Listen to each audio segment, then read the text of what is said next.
Kim Ng is the new general manager of the Miami Marlins, and as we continue on a Monday, Ron Darling, Matt Vasgersian, we just heard and listened into her press conference done virtually from the ballpark in Miami over the last hour or so. And not like it's already not been a long day for Kim, but she is kind enough to take some time with Ron and I to visit with her as well. Hey, Kim, let us be among the many to wish you congrats. And my first question for you is this. We were talking about this earlier. When your career in baseball began as an intern with the White Sox and Dan Evans and Ron Schuler, and you were learning and fresh-faced right out of college, was the end of this journey for you always general manager, or did you think your baseball experiences might lend to another career or another walk of life someplace? No, absolutely not. You know, when I started in baseball, it was never about becoming a general manager. I didn't know that it was possible. I didn't think about it. I did realize that I wanted to stay in baseball. I was just having such a blast working with Danny and Shu. And at the time, you know, the White Sox were a very good club, had a lot of good young players, and it was really just about learning and soaking it all in and absorbing all that I could. But yeah, the thought of being a general manager really didn't enter my mind until I had become an assistant GM. And that's really the way a lot of my career has gone, is just every step of the way, you know, working as hard as I could, keeping my nose to the grindstone, and just, you know, getting to the next level. That's all it was about. And obviously I've been at this level for a while, and lucky to have it come to fruition. Hi, Kim. It's Ron Darling, and I will tell you the last 72 hours, no one's been prouder or happier for someone to get the job of running a ball club. So congratulations. Thank you, Ron. Appreciate that. And I just wanted to know is that you have been through the interview process many times. I'm sure when you got in the cab or the plane afterwards, you felt like you had nailed some, maybe melancholy about others. How did it feel after the interviews with Derek and his staff? You know, with Derek, it was really amazing. After the second conversation, I described it as it was just very comfortable.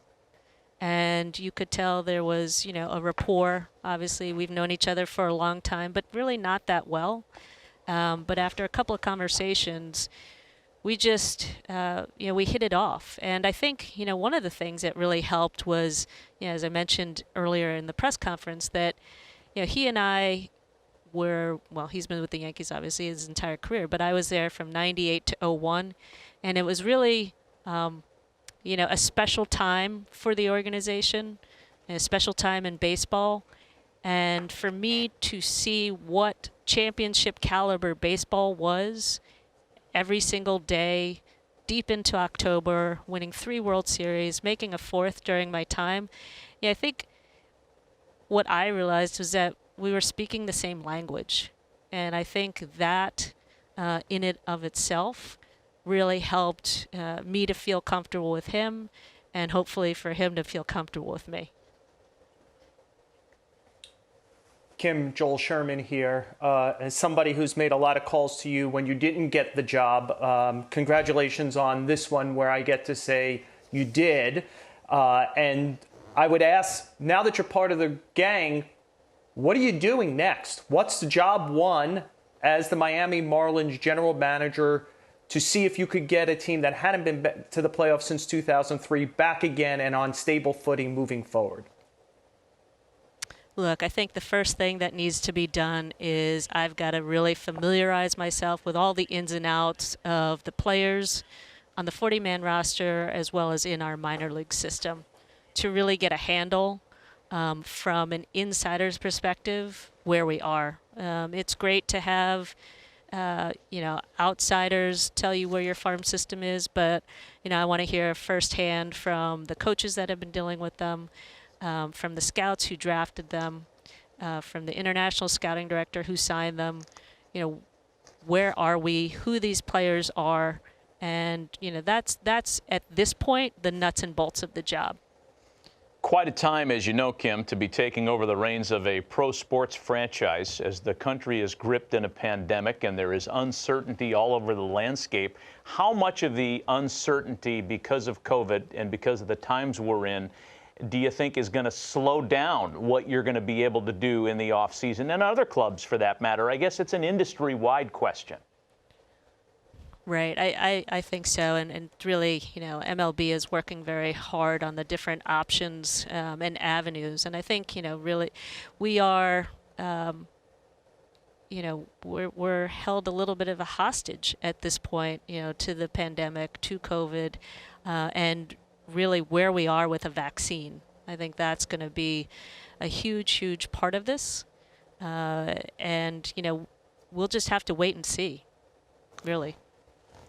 Kim, I was thinking that today, of course, is an historical day to celebrate your accomplishment. But I think even more importantly, when I think about it, I think about diversity and diversity of thought. And we have a baseball community that is trying to factor in all the information they get and trying to have a diversity of thought to come to an understanding. I think you're the perfect person to embody all of that. Well, thank you, Ron. I really appreciate that. Diversity, it comes in all different forms. It's diversity of thought, diversity of background, experience. And that's one thing that was, that really struck me about this organization. When you look at the staff that has been built, look at the female representation in different departments, it's pretty awesome. And, the Caroline O'Connor is the COO. Obviously Derek is the CEO. So I think all of that, really lends itself to being a great story, a positive story, and one that, hopefully will inspire others. But diversity absolutely is a hallmark to making good decisions, because you feel like you're covering your bases.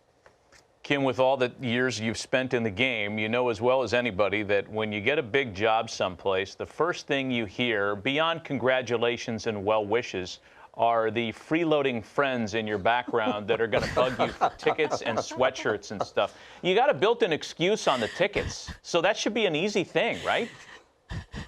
Yeah, we'll be fine on the tickets. I'm planning to bring home about 6 hats for family, and I have to buy them too. So make no mistake about that. But no, I can't even tell you how many well-wishers I got over the last 72 hours, just saying, I am a convert. I am going to become a Marlins fan, and and again, friends of friends. I mean, hundreds, friends of friends who are now becoming Miami Marlins fans. So I encourage everyone else, come on board. Really neat. Great day for you, obviously. Great day for the organization and for the game in general. And we really appreciate you taking some extra time with us after your Meet the Media Day. We wish you nothing but success, Kim, and we hope to visit with you again often. All right. Thank you, guys. Appreciate it.